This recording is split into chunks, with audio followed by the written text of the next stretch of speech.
This is a HeadGum podcast.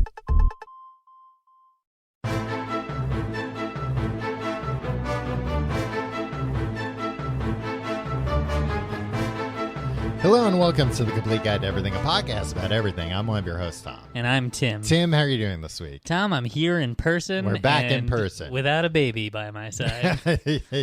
Yeah, you've left the baby in my living room for the night.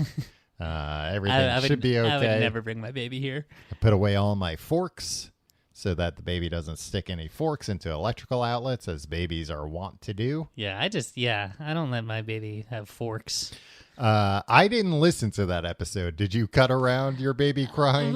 Mostly. Some real mixed reviews on my son's appearance. Some people like to come to this show, Tim, because it's adults only. Yeah. They like that vibe to it. Yeah, you know, you always try to make it real sexy. I try and make it exclusively adults only. Yeah. Not this shit where it's like, you can come if you're under 17 if you're with a parent. No, you can't. You won't. It'll damage you. You won't be the same afterwards. We've been doing this so long. Sometimes we do get like emails being like, "Oh yeah, I started listening to you when I was 11 years old because my dad was a big fan." Yeah. My dad's 1,000 now. My dad's 100. My dad's died of old age. Yeah, he's in a nursing home. And now I'm the CEO of Chase Bank. Yeah, the CEO of Chase Bank loves it. Is that Jamie Dimon? That's Jamie Dimon. Yeah, Great, he's man. always. We love him. I want him to invite me out to one of his band shows. Is he in a band? Is he one of these Yeah, guys? Timmy's one of these guys. He's got a band. He's not just the CEO of Chase. No, he's cool. Yeah, he's not just the CEO of one of the biggest banks in the world. He's also a musician that surely gets gigs because of his music and not anything else. Like that Goldman Sachs guy that's like, Oh, I'm a DJ. DJ in the Hamptons. And it's just like, yeah, they have to be nice to you there. Yeah. And also you're DJing for a bunch of like Other the worst rich people on earth. Yeah. Well, and it's probably, I bet that guy gets like rave reviews from the parties that he DJs Yeah. at. Do you Because think he just plays like celebrate? Do you think he's just like a bar wedding mitzvah DJ? Yeah. Probably. I mean, he probably pay, because that guy's what? He's got to be in his 50s, 60s, right? Probably. I don't know. Whatever. It doesn't matter. He's cool. Yeah. So he's probably playing these Hamptons parties that are full of like 70-year-olds. Yeah. That are hearing like Lionel Richie and being like, oh, well, this new music's a little scary to me, but I kind of like it. It's got a beat you can tap your foot to. Yeah. Tim, I would be remiss if I didn't bring up another very common criticism of last week's episode, snack mixes. Oh, no. I don't like to be criticized, Tom. I know you don't. Criticize my son and his crying all you want. But don't come for me. An overwhelming amount of people upset that we did not mention Gardettos. Yeah, Gardetto's mix. Yeah. I don't know if I've ever had Gardettos. No, mix. it sounds... Is it a regional thing? Do they not have it around here? It's made by General Mills. Oh, I thought it was a UK thing. No, it's apparently made by General Mills. It looks like the store brand of Chex Mix, which I'm saying that and I'm just going to get more angry comments directed my way, but you know, I call them like I see them. Here's Gardetto's first mistake. Their website isn't loading for me. So get a new webmaster, Gardetto's. Yeah. This is just Chex Mix without the Chex, and it looks like really going hard on the rye chips. Yeah. Which, like, come on. Which I'm not necessarily into. I think I have had this. This is good. Yeah, I'm sure it's fine. I'm sure it's not disgusting, but I doubt it's like bowls that were placed out at depressing bars at some that I've been in at some point. I'm sure I've had this Gardettos at a funeral home once or twice, but yeah, they gave this out at the hospice while my grandfather was passing away. But it doesn't look like the way people were angry. I thought this was going to be some kind of like, oh, no, you haven't lived if you're just eating Chex Mix. But people are like that about like same thing. The people that love to tell you about how Hydrox are better than Oreos. Who says that? A lot of people say that. This is a straw man argument if I've ever heard one. And my thing is like, I don't know, it's fine. There's only so good any of this stuff can be. That's how I feel about anything. Yeah. There's an upper limit to how good anything is. Yeah. Unless you're like drunk or something, then things taste better if you're drunk and hungry. But ingredients aren't going to change the way how something's made. That's not going to change whether I like it or not. Tom, let me ask you a question. Uh-huh. Are you familiar with the Mr. Blank deli / bodegas all over Brooklyn? I don't think so. Like, Mr. and then it's name? Like Mr. Avocado, Mr. Coco, Mr. Lemon. Yeah, sure. There aren't any around here, I think, but I don't really pay attention to names of like bodegas. Right. Okay. It's kind of like it's like a bodega, but it's like a little higher end. Like you can't get like all the snacks it's there are like elevated snacks. Yeah, like you can't get a Munchies, but you can get. It's like a little bit bigger, and it's almost like a supermarket, like a grocery store, but not quite. Yeah. Like they don't have Cheez-Its, but they have Amy's cheddar bunnies. Yeah, I know the kind of place you're talking about. Okay. Went in. I wanted an Elio's pizza the other night. I was drunk. Okay, yeah. Came home. You wouldn't believe it. No place makes Elio's pizzas to go. So I went to their freezer section. Right. No Elio's pizza. Did they have any kind of frozen? Yes. Okay. Amy's frozen pizza. So Right. Amy's is like the organic brand. Yeah. Union Busters, from what I hear this really? week. But take that with a grain of salt. I never know what I'm talking about. A little more expensive than other brands. Yeah, and now it was more like a Tombstone pizza, not an Elio's. Okay. Like it was round and it was it fed me and my wife. Right. For like a late night snack. Right. And your baby just had to sit there. Tom, he goes to bed at 7 p.m. every night.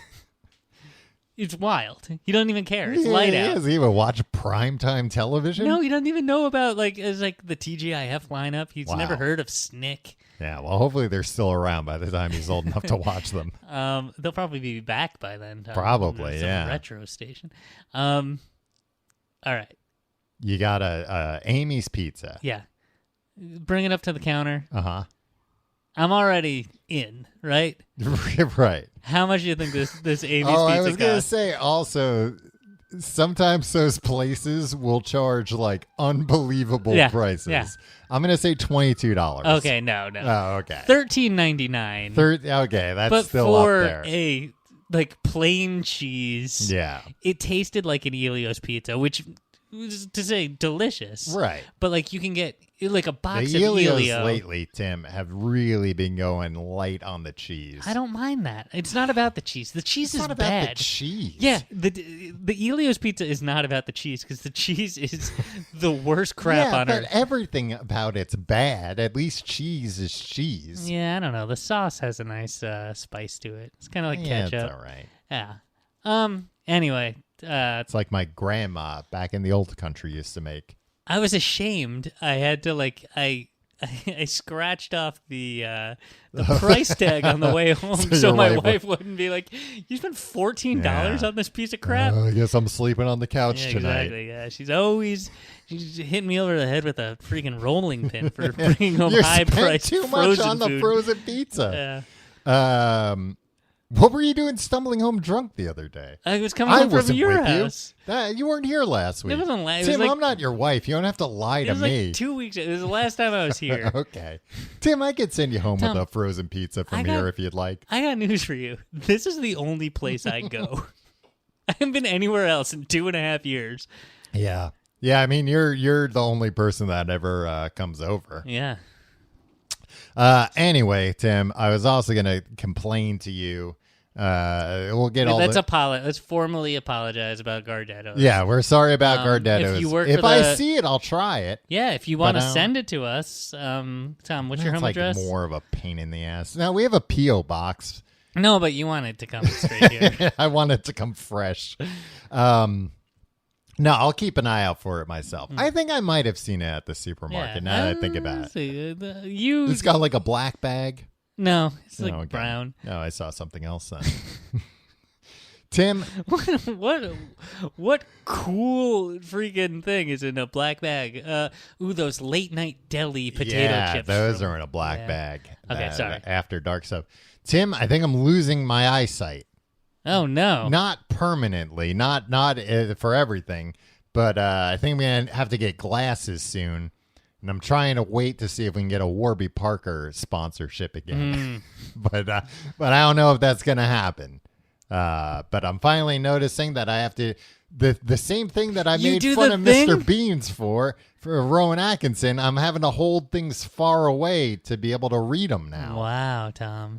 Not super far away, but like further away than I have.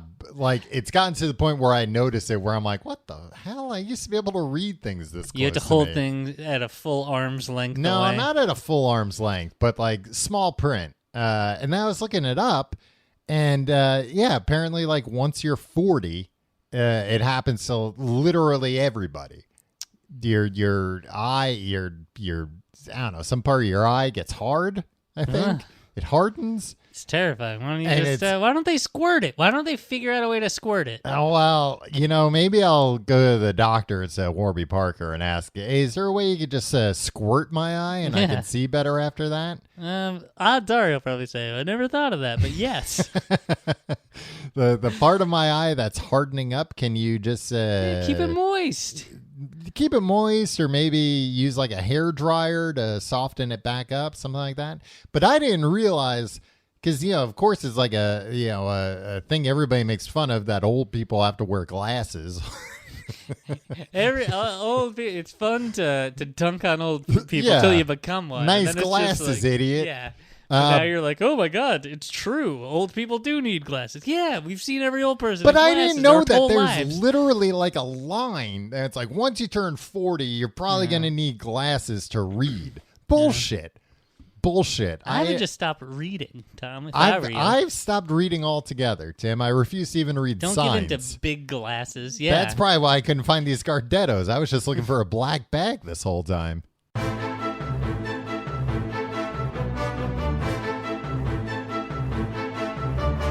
Tim, this week we are talking about infomercials. This suggestion came from Ian Manka on our Patreon. Hey, thanks, Ian. Thanks, Ian. We did Ian, I heard you in the audience on an episode of Doug Loves Movies about 10 years ago. Wow, look at that. Look at that pull. Tim, did you turn into some kind of Rain Man? I just remember it because Ian Mank has been a long-time listener. Mm-hmm. Wrote in a few times over the years. Mm-hmm. A wonderful patron of the arts. Like all of our patrons. Exactly. And then I was listening to Doug and it was like a long time, because when's the last time I listened to Doug Loves Movies? I don't know. You don't know. I don't even know. Yeah, maybe Ian Manka knows. Yeah. And it was like, oh, what's your name? And he was like, Ian Manka. And I was like, I know that guy. I felt I was starstruck. Hey, that's our listener, Doug. Yeah, Doug, hands off. Ian, what are you doing? Yeah. I thought you were loyal to us. What the heck? Next, I'm going to find out somebody else that listens to this podcast listens to other podcasts. Yeah, that's BS, man. If you listen to another podcast, I got news for you. Make a choice. Yeah. Make a decision for once in your life. I don't listen to many podcasts, I realize. I know you do. But people always ask me whenever we do live shows, like, what podcast do you listen to? And I'm like, is Ricky Gervais still doing his? Tom, my number one pet peeve is podcasters. People who primarily make their living doing a podcast and being like, I don't listen to podcasts. They're stupid. Well, I listen to podcasts, but I listen to like nerd podcasts, Yeah, like that's tech a podcast. podcasts and stuff. Yeah, you're a nerd and a techie. But I want people to think I'm cool, Tim. Friendless virgin. What podcast should I listen to so people think I'm cool? Does Maxim have a podcast I can listen to? Maybe Stuff. Stuff Yeah. magazine. Yeah, I used to be a Maxim guy, but then I got real into Stuff. Stuff was more oriented towards gear, if I recall. It But it made still had some babes. consumerism sexy. Before that, consumerism was gross. Nobody liked it. Do you remember when that issue of Wired came out? We were living in Greenpoint Town. We were roommates. And I think you had a Wired subscription. Yeah, you thought probably. it was called Weird, and you were like, Yeah, this is gonna be a magazine every month with weird stuff in it. Sign me up. But they put Pam from The Office nude on the cover. I don't remember this. And it was like, this isn't fitting with it was Pam from The Office. It was like at probably season 2 or 3 of The Office too. Mm-hmm. It's like, is she trying to change her image? Yeah. Does she not want to be associated with Pam? Right. And he's like, and also, why is it Wired putting a naked lady on the cover of their I vaguely. magazine? I mean, it wasn't like full frontal nudity. No. Right? She had something in front of her. like there was or like something. words covering like the naughty bits. As it Oh were. wow! All right. Yeah. Well, I'll have to look into that on my own time. Yeah, please don't take. You know what? I'm gonna grind the show to a halt here and go look that up. Tim, we're talking about infomercials today, which I think is kind of appropriate for us to be doing right now because apparently infomercials do well during recessions. Ah, They're somewhat not necessarily recession proof. I think there's something that becomes bigger during recessions. Thrives in recessions, not successions, rather than just merely survives. Where are you, pro or anti Infomercials? I think I'm pro infomercials. I'm very pro infomercial. Tom, let me just. Okay. Oh, is her head photoshopped on somebody else's body? I think so. I don't know. It doesn't matter. It's also like she's naked, but like you don't see anything that you wouldn't if she were wearing a dress. Yeah, I know. I'm you just see saying, one hip, a little bit of one hip. right?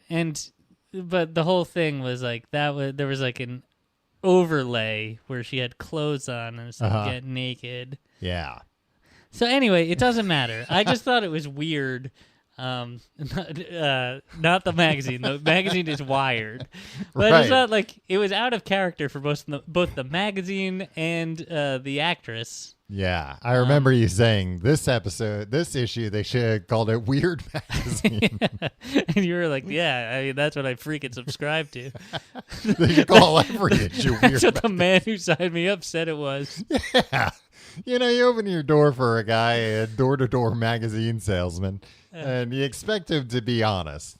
Tim, so we're talking about infomercials. I don't know what material you have prepared, but I got a list of the top 10 infomercials from howstuffworks.com, a website and podcast we are frequently confused with. Yeah, it's good that you did that, Tom.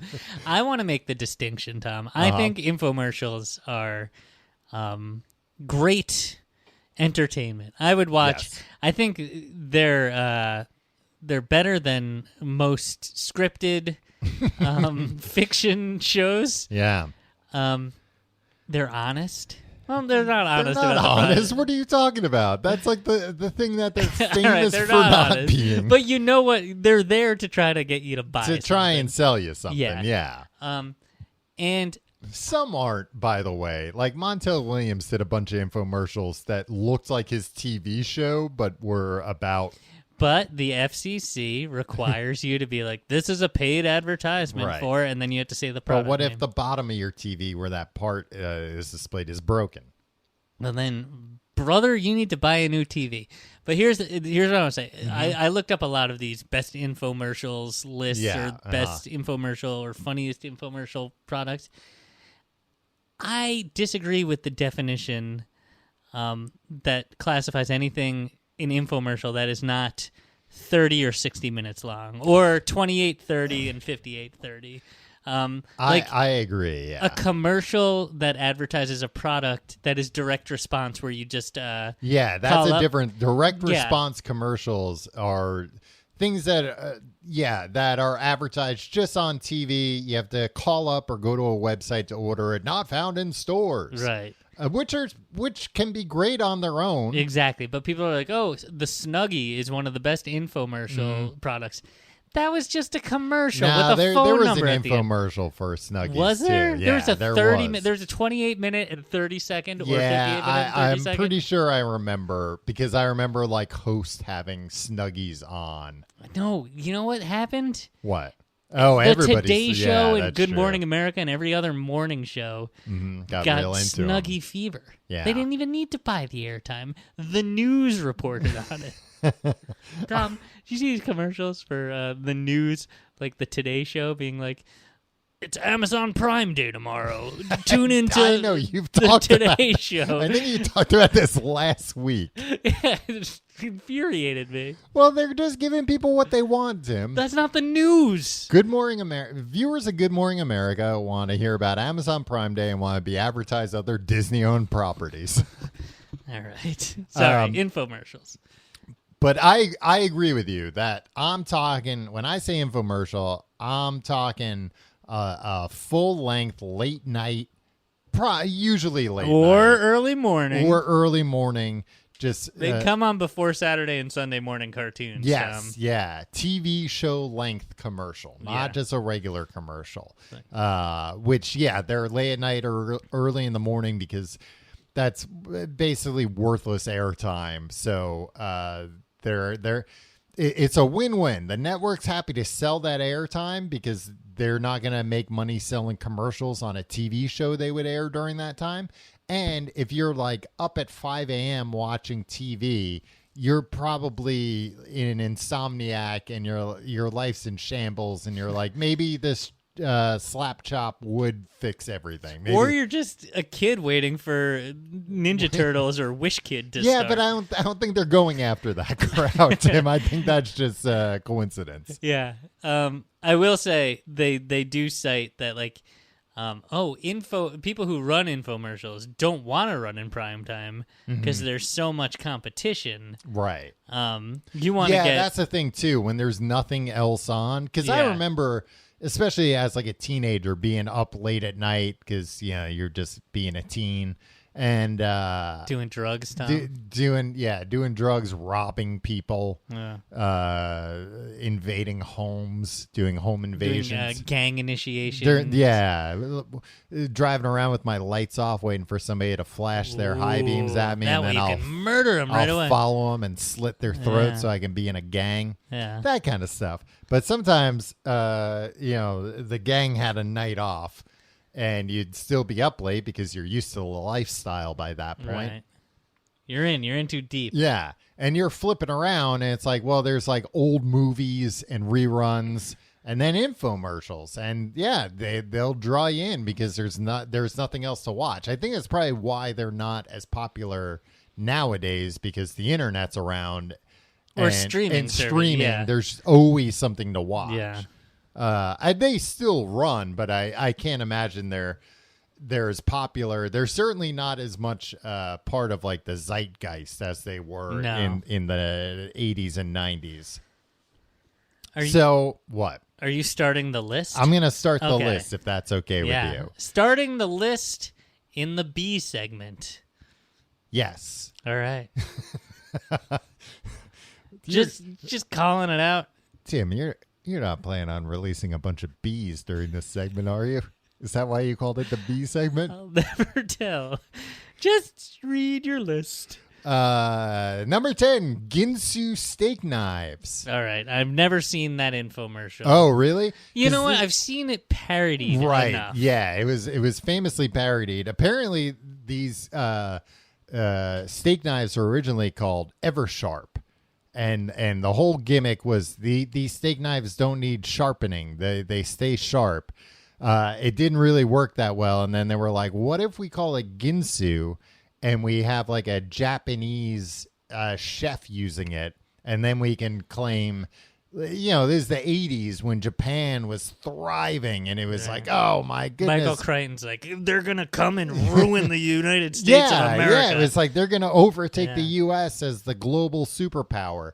But they were, along with people being afraid of them, like Michael Crichton, there were also people that were like the Japanese. They know how to make stuff. They're more advanced than us. They've got technology. They probably, of course, they would have the technology to make a knife that never needs sharpening. Exactly. And I plan to learn more about their culture by going to see the hit film Mr. Baseball next weekend. But the gimmick, what made the infomercial, because every infomercial, if it's not going to be a total snooze fest, needs like a memorable moment in it. And the memorable moment in the Ginsu steak knives commercial was they would take a knife and in one long shot, a oneer, they would cut. Actually, I think they would cut it between. They would drive around with their headlights off. They would cut a tin can with a knife. Yeah. Something that feed it to a billy goat right there in the studio. Honestly, something that I've never really had the use for. I rarely. Did they cut through a boot also? I feel like maybe. But the thing was, they would cut through a bunch of shit. Yeah. They had a half hour to film. They had to cut through a lot of things. But what they would do is cut through a tin can, and then right after that, cut a tomato. Because if you try and cut a tomato with a dull knife, you're going to squish the tomato. It's not going to slice through it. Tom, and here's a tip. I always cut a tomato with a serrated knife. Really? Yeah. Yeah, I guess that would work. Sorry, go on. I think some of these Ginsu knives might have been serrated. Okay. Yeah, because I can't imagine you'd be able to cut through a tin can with like a non-serrated blade, right? I don't know. We'll have to look up the infomercial. But they would do that, and it's also the kind of thing where you're impressed by it. Hired a Japanese actor or a chef to do it? Yeah, I'm sure it was just an actor. It wasn't like a Breakfast at Tiffany's situation, though, right? No. It might have been a chef because they might have wanted somebody with like good knife skills. Yeah. I don't think the chef talked on it or anything. It was just the guy was just chopping stuff up. But it's impressive. But then if you think about it, I've never cut through a tin can to begin with, let alone then cut through a tomato. Maybe any knife can do that. Yeah. Maybe that's not enough to dull a blade. Well, how often do you sharpen your kitchen knives? Let me ask you that. Tom? I hope this isn't too personal. No, it's good. I use like one primarily use one chef's knife. Serrated knife, I'll never, like I use it to cut tomatoes and bread once in a while. But as you know, I'm carb free. So that doesn't come up that often. I would say once every 3 months. Okay. There's an old man in a truck that comes and rings a bell. You go to the old man with the truck that rings the bell. Yeah, and I just I'll hear sharpen the it bell, at home. and sometimes my like co-op listener will be like, the man is afoot. And like I'll just run outside with my knife. Grab all your knives and run as fast as you can. No, I mean my knife is pretty substantial. Down 12 flights of stairs. Yeah, so it's not insubstantial. And the man rakes me over the coals here. Yeah, I gotta pay $20 for him to show. What? And he's like, let me see the knife. He's an old man. Yeah. He takes a look at it for a Does long he say, time. wait, have you been cutting tin cans with this? He looks at it from like every possible angle for like 45 full seconds, and he'll be like, $20 for this one. It's like, I know it's $20, and I know that every guy ahead of me online, you did the same thing and said $20. It's $20. Yeah. Tried to make it look like, oh, I'm being thoughtful about this and taking in a lot of information. And what would the difference be? It would just be you'd have to like sharpen it a little longer the duller it is, I guess, right? I don't know. Do you want? How long does it take him to actually do it? I'd say between 2 and 3 minutes. Okay, that's pretty good, Tim. Sparks are flying. Man makes like $1,200 an hour at that rate. How often do you sharpen your knives? Just when I notice that it's, and I just have like a whetting stone that I sharpen it with. See, I don't trust myself to. I don't think I think I'll screw up my knife if I use that. Well, Tim, You come over to my place, I'll charge you $19. I'll sharpen that knife for you. No deal. How am I going to get it here? What do you mean, how are you going to get it here? Just put it in your belt. That's true. All right. Ginsu knives. Let's move on to the next one I think we should wait for after the break. Okay. It's a good one. The sea segment. Yeah, the sea. Tim. We're going to do it under the sea. Tim, I don't want to go out on a boat. There's sharks all over up and down the coast right now. Yeah.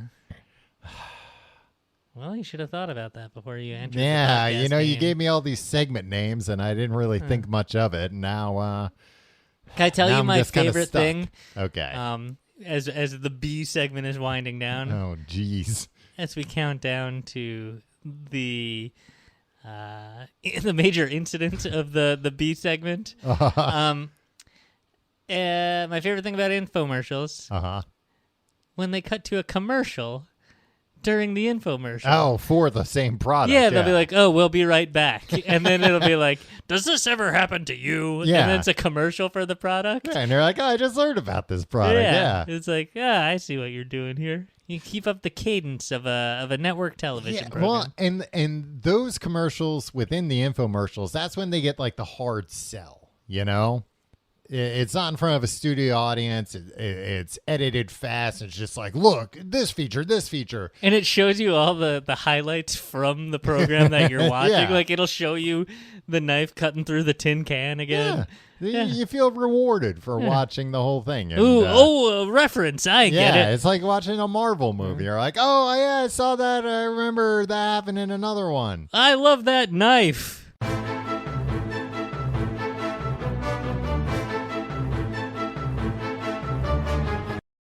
Tim, the number 9 infomercial on the HowStuffWorks.com list. You realize that there is a... Oh, wait, How Stuff Works or Stuff You Should Know? Oh, How Stuff Works. Is How Stuff You Should Know is the show people think is our show. Yeah, but I think they're affiliated with How Stuff Works. So. Okay. Yeah, so you realize there's probably a Stuff You Should Know episode called Infomercials where they count down this very list. All right. Well, it's not going to have a segment with bees in it like this one. Yeah. The Jack LaLanne Power Juicer. Now, Tim, this is a product me and you bought together once. Yes. We did not buy it from the Jack infomercial. LaLanne. No, we bought it directly from Jack LaLanne. He was selling them out of his Where trunk. did we get that? Was that being sold at like the drugstore I think around the corner? it was being sold at maybe like a Target or something like Okay. that. That's probably where we bought it. Now, Jack LaLanne, for anybody that doesn't know, is a famous television strongman. Yeah. For his 70th birthday, Tim, he swam a mile while pulling 70 boats carrying 70 people. With his goddamn teeth. Yeah. Maybe not with his teeth. Yeah, I don't know what he remember was that, pulling yeah. them with, but still, that's a long ways to Yeah. pull 70 boats. And he chalked it all up to his power juicer. You know what he said? What? Never once in his life did he have dessert. Wow. What a sad way to live.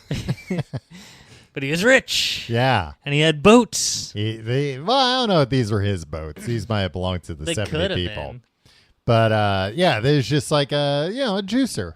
The kind of thing everybody knows about. You put vegetables in, it goes and squirts out 2 tablespoons of juice. And then a whole bunch of pulp into this thing out of the back. Yeah, and you have to clean that thing. You have to dump all that stuff out, or else Sometimes it's gonna your get real. roommate doesn't do it, and then fruit flies get everywhere. Yeah, sometimes your other roommate, who's not Tim, just keeps using it, even though it's like fermenting in there and just smells awful. Doesn't think to wash it. And not Tom either. Yeah. just thinks, I don't know, that all that pulp just disappears, or that the vegetable was turned into 100% juice. I don't know. But I think that's like a fairly normal product. Like lots of juicers have existed before and after the Jack LaLanne one.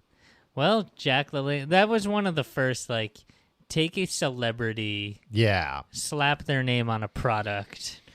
And this is what infomercials were made for. Right. Well, and like he's he was a good TV pitch man. And exactly, you get somebody charismatic there, and they'll show you how it works. That's another hallmark of these. Yeah, that they show you how it works. And this is why, Tom, television, mark my words, revolutionary medium.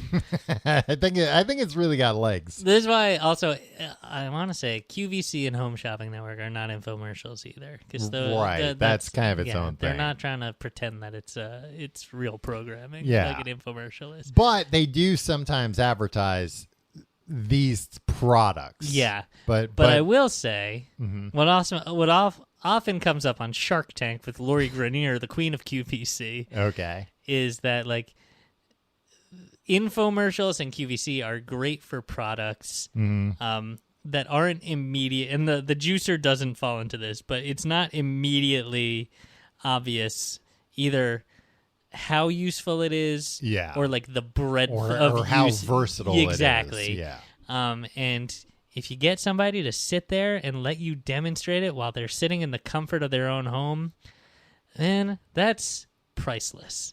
Yeah, because a lot of these products, it's not just, it can slice vegetables. It's like, no, it can slice, it can dice, it can julienne. You can do all these things with it. They kind of sell you the idea that you buy this and it's going to transform your life. Which, again, at 3 a.m., you're watching this and you're like, well, something needs to fucking change. All right, I guess I'll start juicing now. Well, yeah, and you think, well, I don't like vegetables. I don't eat a lot of vegetables. But maybe if I had a juicer, I'm going to become a health nut. Yeah, and if you got some 70-year-old freak yelling at you about how you should never eat dessert. Yeah. And also be like, look, it makes this juice. Guess what? It also makes this juice. And then you'll be like, it makes this juice too? Yeah.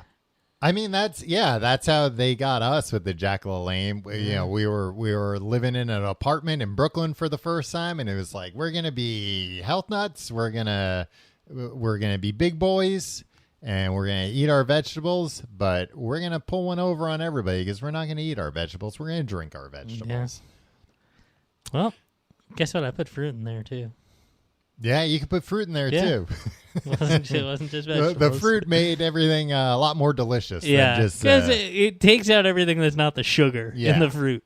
You can't put bananas in there. You can't juice a banana. Yeah. I think the manual said it like every other page. Like, please, please, please, do not put a banana in here. Bananas do not have juice. All you will do is break this machine. Yeah. The next one, number 8, I believe. The Snuggie, as you talked about. I don't know. Everybody thought the Snuggie was so funny. Well, and the thing is, apparently it was preceded 10 years earlier by the Slanket. Yeah, and it's like those Hydrox people who are like, the Slanket is actually better, and it was on the market first. Yeah. Well, the idea of a Snuggie, for people that don't know, is a blanket with sleeves in it, essentially. Yeah. Which isn't a terrible idea. Yeah, people were like, "Oh, look at the downfall of civilization. It's really come to this." It's like, yeah, it's a comfortable thing that you wear around the house. Yeah. Or while you're sitting on the couch. Yeah, you don't wear it around. Yeah, it was exclusively, it seemed, based on the infomercial for sitting on the couch. Yeah, it was a more efficient way to cover your body with more of the blanket at once. Yeah, and be able to use your hands. So I believe they would show people like eating a bowl of popcorn. Yeah, or like heavy petting. They showed a lot of that in the infomercial. They had to fill 30 minutes, Tom. Yeah, they sell a version of the Snuggie that had an extra hole in it for heavy petting. Yeah. When you call up, please specify to the agent whether you would like one for heavy petting or not. And they assumed. I never had one. But I remember like feeling them at the store, and it felt bad. Like it felt very. I mean, there were a lot of knockoffs. I don't know. If you had that's true. Snuggie brand. It felt very polyester-y, and I remember seeing something about like people putting them in the washing machine, and it would come out with like just all the fuzz off. Oh it. I got one that was made of asbestos. Well, that's probably good, Tim. Then that's fireproof too. Didn't catch on fire, and you know me. But I feel like ultimately the Snuggie, I mean, it's kind of like a funny thing and they kind of look funny, but it's like this is solving a very minor problem of if you want a blanket to cover you completely, but you still want to use your hands. Right. Most people were fine with just taking the blanket off their upper body to use their hands for a minute or two. But it's okay. Yeah. You do what you want. Do what you want. You could also just put a sweatshirt on if your upper body's cold. A lot more versatile. Tom, a lot of people can't afford a sweatshirt. The next one, Miss Cleo's Psychic Hotline. Now, is this one that was also 30 minutes? Yes. Again, it's one that they would have 30-second commercials, but late at night they would also have half-hour she would commercials. do readings for people and stuff. Yeah, and it would have testimonials from people that had previously had readings. Miss Cleo's Psychic Hotline, Miss Cleo also famously was born in Los Angeles, despite having a thick Caribbean accent that added to her mystique as a psychic. And she did get in trouble with the FTC at some point. I'm not sure all the specifics. But what happens when you call then? So it's a 900 number, right? 900 so you're charged number. Essentially you by the minute. Charged, and this is the 90s, $4.99 a minute. Yikes. That's a lot of money. So I'm sure when you call, the first thing they do is really try to be like, oh, and what's your name? Yeah. So it's Miss Cleo's Psychic Hotline. Yes. Now, is it kind of like a department store Santa Claus thing where when somebody answers the phone there, they're like, I work for Miss Cleo and I'm also a psychic. Yeah, I don't think that. Did they have to put on the accent as well? I wouldn't be surprised. Like Outback in the 90s that you claim where all the waiters had to look, speak I'm in not the saying Australian it was accent. all Outbacks, but the Outback that opened by us in Lindenhurst, I think it was. At least that first day, at least the waiter that I had, Tim, he put on an Australian accent. And did you go to opening day of the Outback Steakhouse? Did you go to the grand opening? No, I don't. Did you attend the ribbon cutting ceremony at the Outback Steakhouse? I don't think so. Paul Hogan was there. But it was very soon after it opened. And to this day, the Outback's one of my favorite restaurants. That bread, Tom. Yeah, it's always fresh. To say nothing of the bloomin' onion, Tim. The bloomin' onion... they should take that away after it's been on your table for 5 minutes. Well, you know what? The problem with the bloomin' onion, I want to say a while ago I went there and you could buy bloomin' petals, which was not an entire bloomin' onion. Right.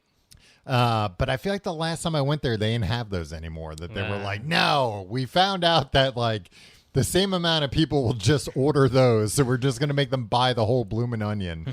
And they'll eat it. They'll eat the whole thing because you can't stop eating. Speaking of which, actually, it's the dipping sauce is good. The dipping sauce is so good. That's half of what makes it. But speaking of which, I don't know if there were infomercials, but there were a lot of commercials around that time for make your own bloomin' onion at home kits. Oh yeah, where it would just cut the onion up like that, and then you would have to batter it and. I think it was bake it in your oven and it'll be healthier. It's it'll also taste not good. Yeah.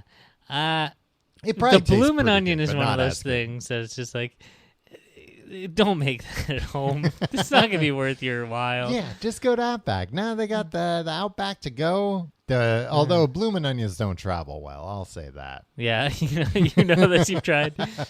But yeah, Miss Cleo. So you pay $4.99. I don't know if they all put on a Caribbean accent. I wouldn't be surprised if some of the top earners did though. Yeah.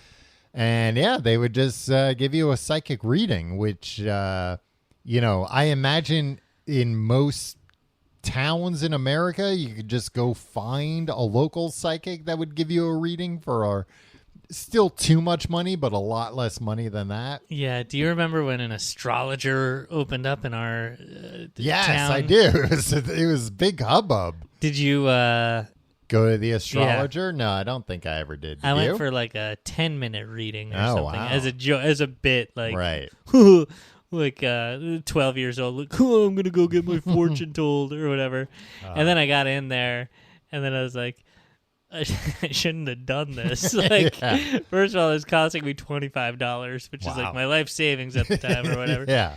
And also I'm not gonna like mock this guy to his face, so I just had to be like, yeah, Oh, it was a guy. Yeah, I feel like most psychics and astrologers are women. Yeah, not the village astrologer. Yeah. And he told me I didn't have a mom. All right. And that there was like an aunt or somebody that Raised filled you? a mother figure. And he's like, "Is that accurate?" And I was like, "Yeah." Why'd you say yes? Because I didn't want any conflict. Yeah. Well, that's weird because I was about to say I feel like an astrologer is an attempt to be a little more legit of like, I'm reading the star charts. Yeah. Not picking up auras and talking to spirits.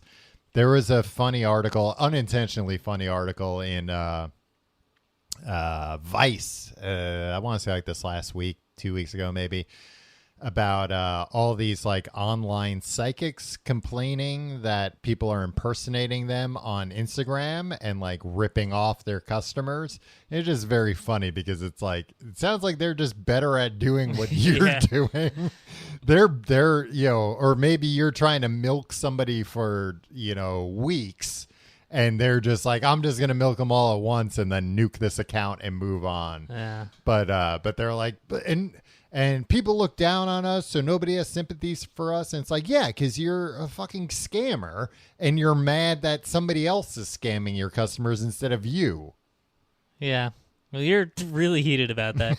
Tom, I pitched we're doing 2 shows in London in September. We get it. Yeah, you pitched for the New York Yankees for 3 seasons. We're all very impressed. I pitched that we hire a fortune teller to tell our fortunes on stage. And you said that would be a bad idea. And now I'm thinking this would just be like, it would be just like when I went to the astrologer. Yeah, yeah, we'll clown on them.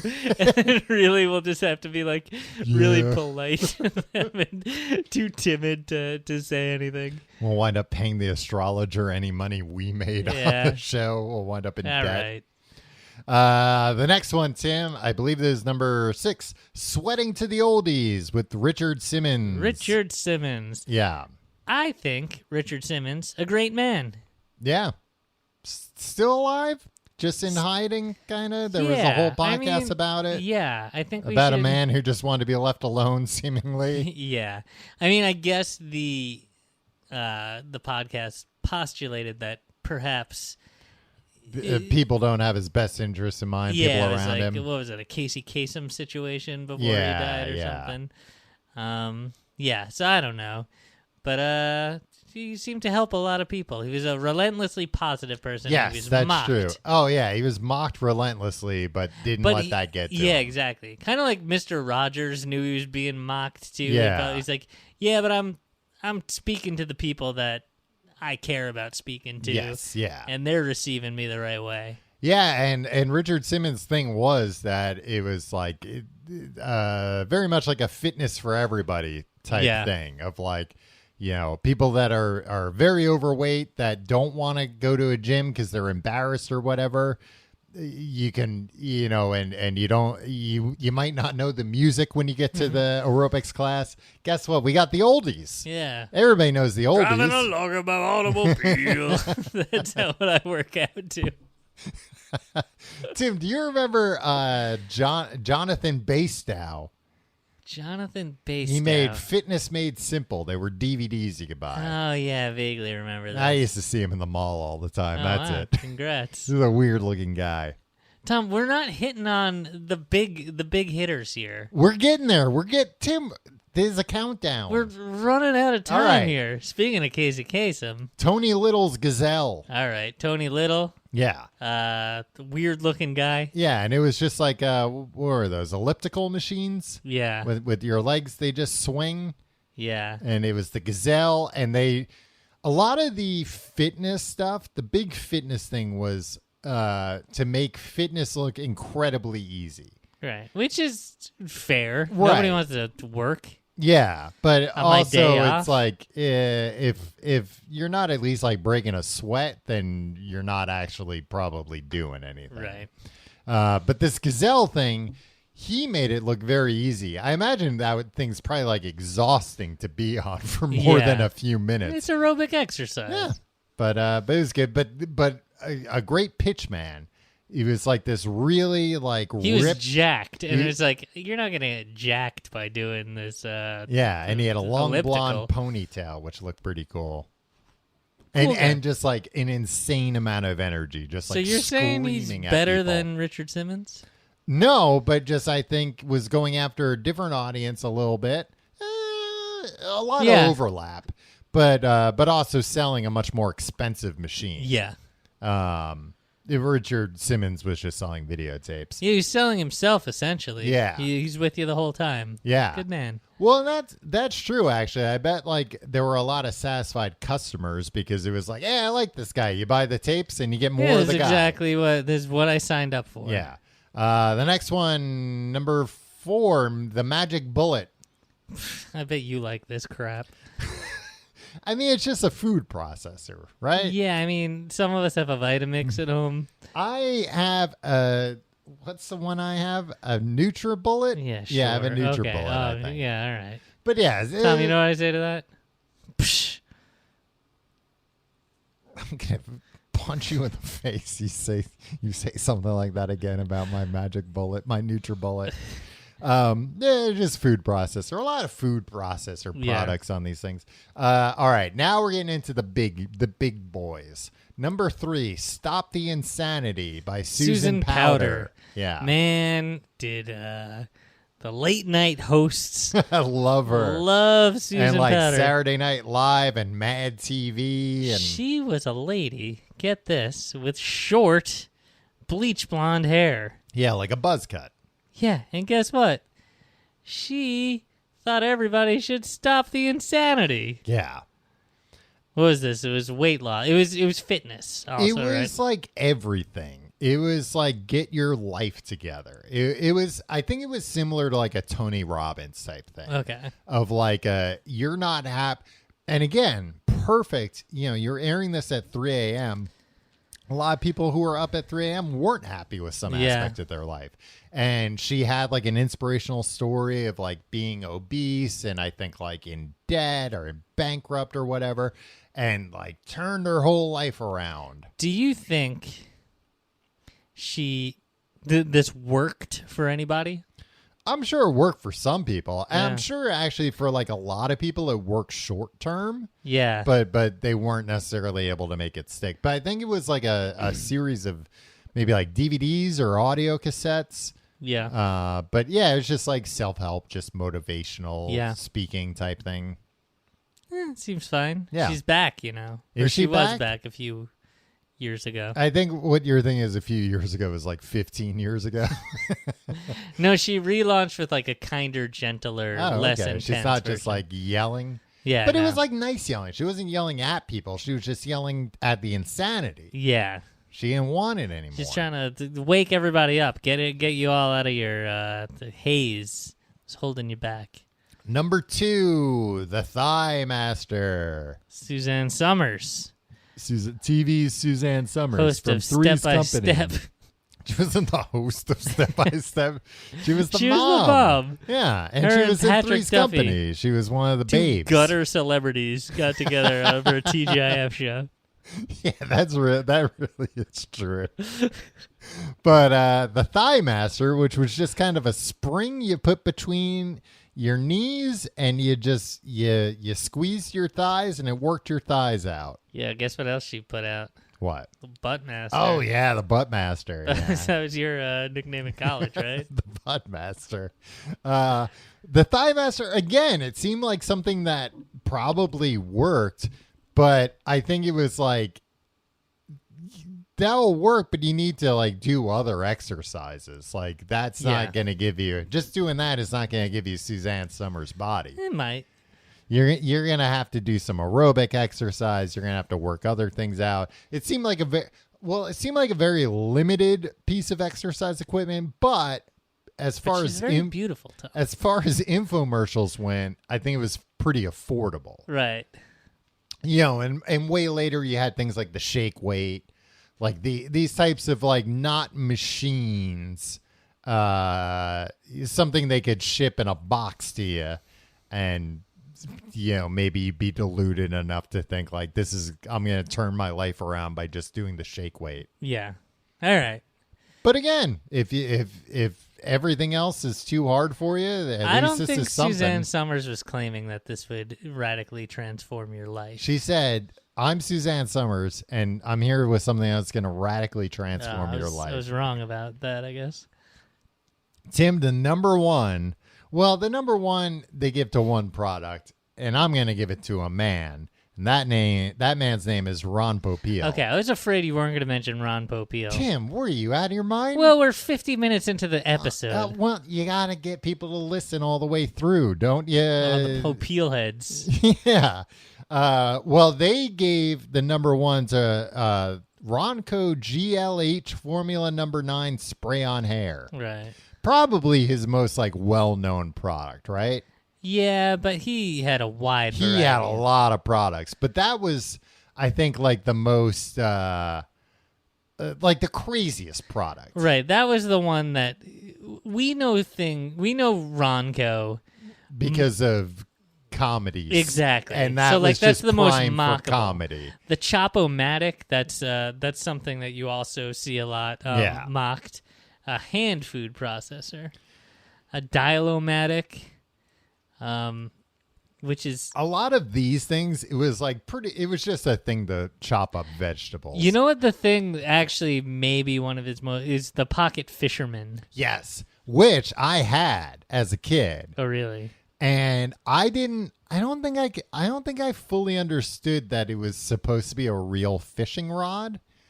I thought it was just kind of like used it to pretend to fish. Yeah, I thought it was like a toy because it was little. It would fold up. It was pretty neat. I'm gonna go find that Pocket Fisherman. Maybe I'm gonna go fish in the Gowanus Canal, see what I can catch. Yeah. Tom, can I? But again, it was selling like a dream, and the dream would be you can always have this on you, and anytime you come across a river or a lake where you're like, I got a few minutes to kill before my next meeting. Maybe I'll get some fishing in. Yeah. You didn't have to bring the big long poles anymore. No, which I usually just carried with me all the time. Right. Put a lot of eyes out that way. Tom, the Ronco product that was most near and dear to my heart was one that I think the late 90s, early 2000s was in heavy rotation. Yeah. The Showtime Rotisserie. Yes. A small rotisserie oven designed for cooking smaller sized portions of meat, such as whole chicken and lamb. Do you remember the catchphrase? Set it and forget it? Yep. That he had that for a lot of things, apparently. Set it, and he would make the audience do it with him. And then yell, forget Set it. and forget it. Yeah, I think the spray on hair was his most, everybody knew about that, but, and I'm sure it sold, but I can't imagine it sold the numbers that the rotisserie chicken did. And the rotisserie chicken was, Showtime Rotisserie? Yeah. More expensive too, but also, appeals to a wider audience. Everybody could use a rotisserie. Yeah. That was a very well produced, I was like, I should probably do this. I'll become a meat guy. That was one that was probably the most similar to a TV show because it was set up like a cooking show. And it was just, I'm going to do a cooking show, but everything's going to be cooked in this product. A similar one that he had along those lines was the Giant Dehydrator. Oh, I don't even remember that one. And similarly, it was like a cooking show, and you just had a big dehydrator, and it was like, look, you can make beef jerky, you can make fruit roll-ups. And again, it's selling you the idea of stop buying fruit roll-ups at the store. You could just put an apple in here and cook the hell out of it and just tell your kid this is just as good. It's not just as good. He also had this one was before our time, but very famous. Mr. Microphone. Yeah, exactly. And this is a great. I mean, to this day, I think it's a pretty cool idea. that you could broadcast onto a radio. Yeah, it was a microphone, a battery-powered microphone that you could, that I don't know if you could change probably not. Probably it had like maybe A very maybe like 3 narrow band. Yeah. That were open FCC wise or whatever. And whatever you said into this, it would transmit that on the radio waves. I mean, not very far. I think maybe like 100 feet. But yeah, of course. Why would you need? Well, I remember in the infomercial, they would show people like pulling up at like a red light and being like, put your radio to this. And then being like, hello, I'm Mr. Microphone. And then being like, whoa.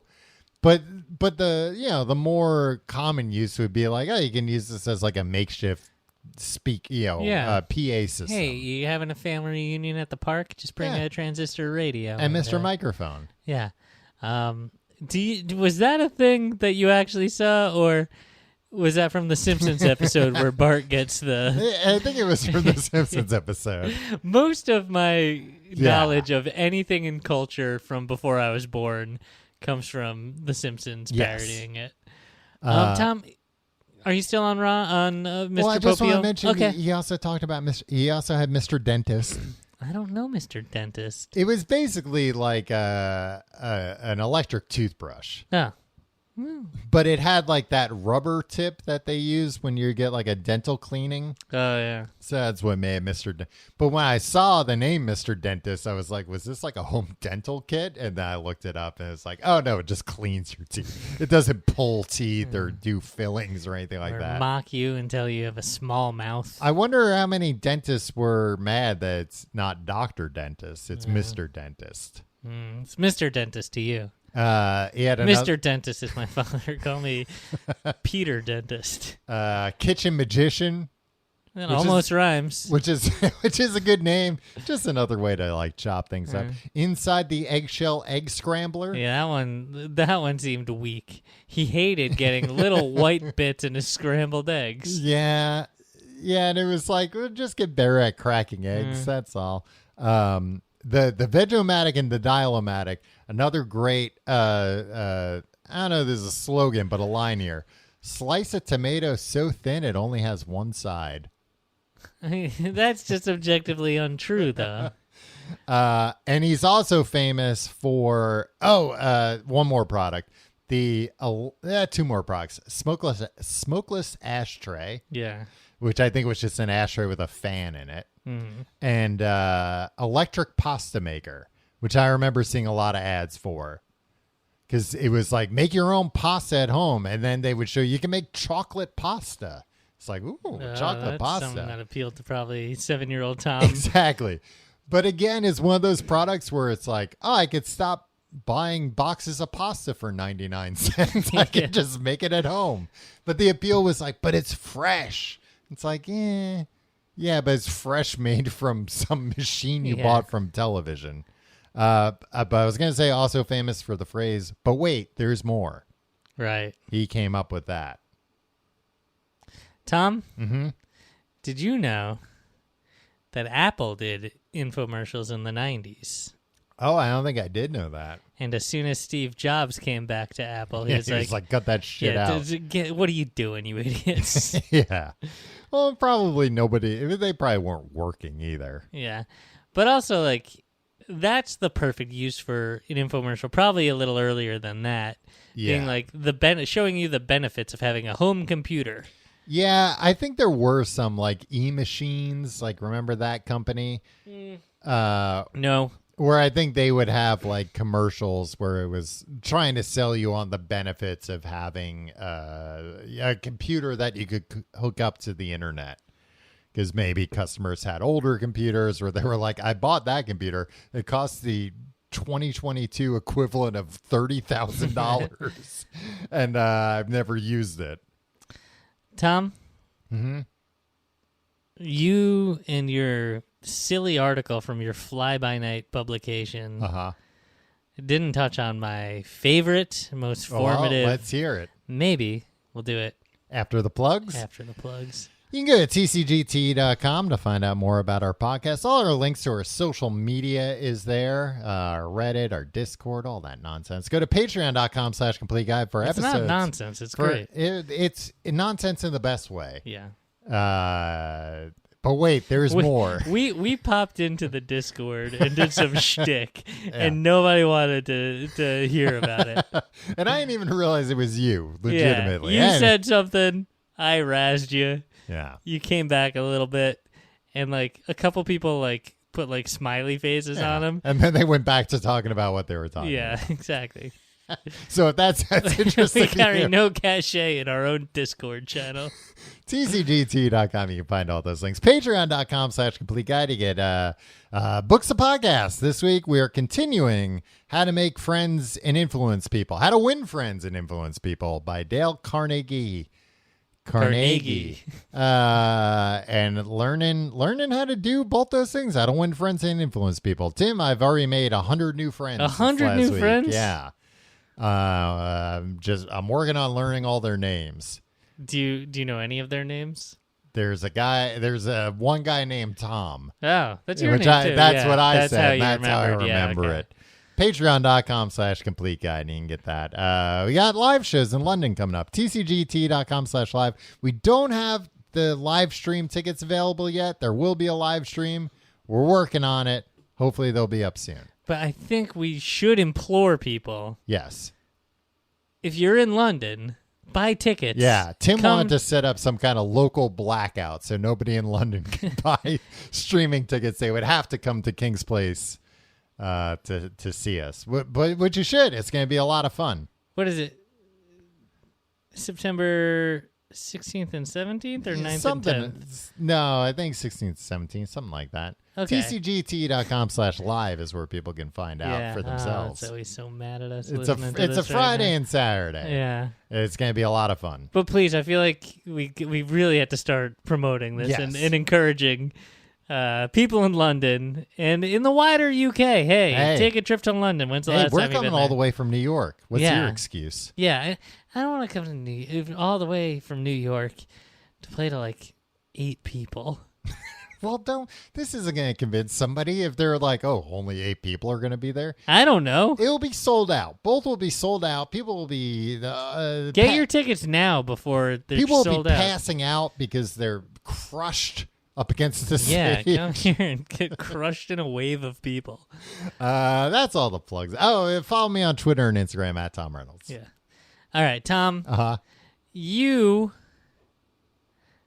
failed to mention... Yes. Amazing Discoveries with Mike Levy.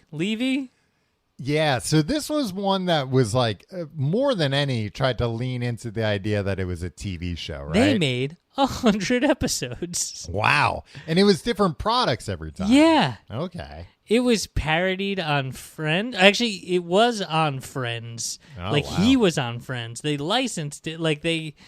Joey got an acting gig as like an actor in one of the... Oh, okay. Yeah, because there was always like a rube. It was kind of set up like Mr. Wizard. Yeah, exactly. There was like a set, like a kitchen set. Mm-hmm. A host. And the host... but the host was this guy, Mike Levy, sadly passed away. Dummy that stood next to him and was No, like... he was the dummy. Oh, was he? He was like, yeah, I can't believe... And then they'd bring on like an Australian guy. Yeah. Or another guy. Oh, okay. To now like come in. Or a British this. guy to be like, oh, and this is what the Super Slicer... The Super Slicer. I bought that one. It was essentially much like one of the Ronco products. Yeah. It's basically a mandolin, but it also had some teeth came up, so it could also like dice things. Wow. So it could play music and dice things. Me and friend of the show, Chris, went in on it in 5th grade on the Super Slicer. Why did 2 10-year-old boys buy a Super Slicer together? Because we enjoyed... It was another thing where we were like, wouldn't it be funny if we bought this stupid thing? Yeah. And we did it. We made the coleslaw that the video taught you how to make when you came with a video that told you how to make coleslaw. I don't much care for coleslaw. I didn't at the time either. It was pretty good coleslaw, and that was the only time we ever used it. Wow. And he He's like, we'll keep this at my house.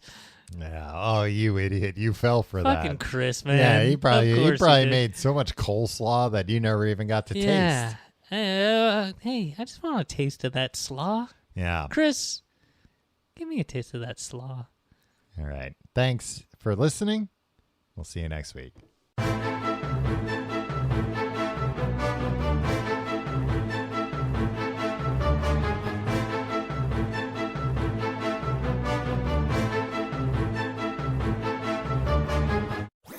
That was a HeadGum podcast.